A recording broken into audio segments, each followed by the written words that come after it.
अस्सलामुअलैकुम everyone.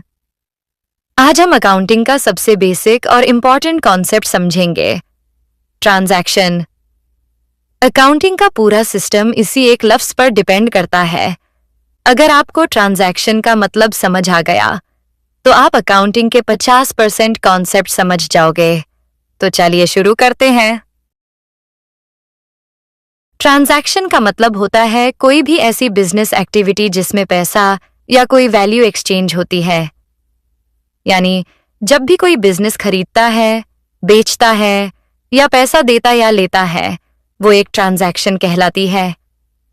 For example, अगर आपने कैश से गुड्स खरीदे या किसी कस्टमर को माल क्रेडिट पर बेचा, दोनों ही केसेस में ट्रांजैक्शन होती है। सिंपल लफ्जों में, ट्रांजैक्शन वो इवेंट है जो बिजनेस की फाइनेंशियल पोजीशन को चेंज करता है। हर ट्रांजैक्शन से या तो पैसा बढ़ता है या कम होता है, या किसी और फॉर्म में एसेट्स, लायबिलिटीज या कैपिटल पर असर पड़ता है। चलिए कुछ एग्जाम्पल्स देखते हैं। अगर बिजनेस ने गुड्स कैश से खरीदे, ये एक ट्रांजैक्शन है। अगर आपने माल किसी कस्टमर को उधार पर बेचा, ये भी ट्रांजैक्शन है।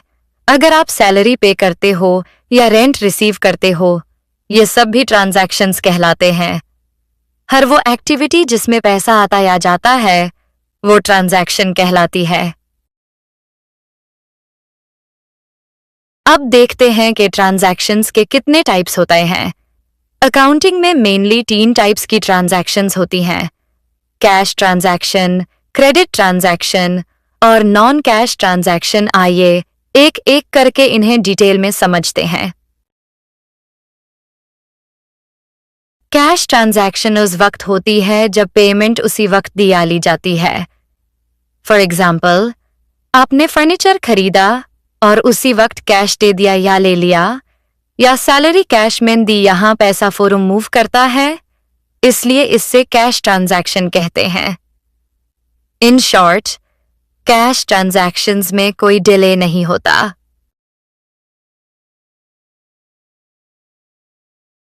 क्रेडिट ट्रांजैक्शन उस वक्त होती है जब गुड्स या सर्विसेज अभी मिल जाती हैं, लेकिन पेमेंट बाद में होती है।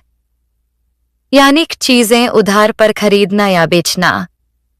फॉर एग्जाम्पल, अगर आपने माल किसी कस्टमर को दे दिया लेकिन उसने पैसा 1 महीने बाद देना है, तो ये क्रेडिट ट्रांजैक्शन कहलाएगी। इसमें एक प्रॉमिस टू पे लेटर होता है। अच्छा जी, नेक्स्ट और लास्ट टाइप है ट्रांजैक्शन की नॉन कैश ट्रांजैक्शन। ये वो होती है जिसमें कोई पैसा डायरेक्टली एक्सचेंज नहीं होता, लेकिन वैल्यू बदलती है।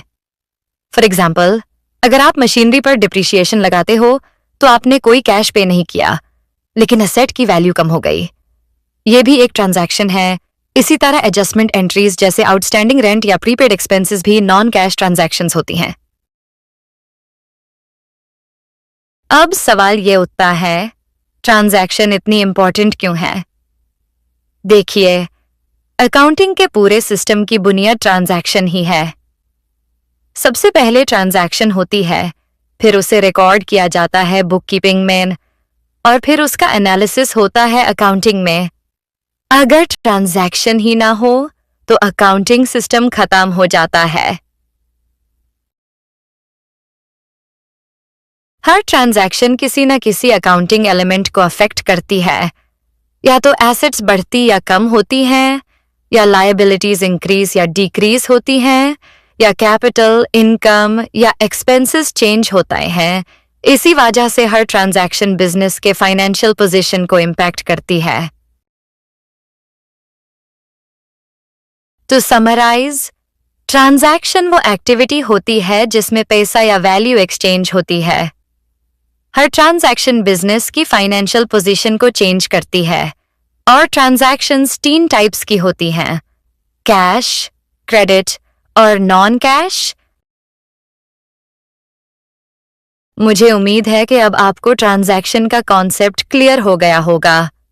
नेक्स्ट वीडियो में हम सीखेंगे कि ये ट्रांजैक्शंस अकाउंटिंग एलिमेंट्स पीआर कैसे अफेक्ट्स करती हैं, और ये बुक कीपिंग में कैसे रिकॉर्ड होती हैं।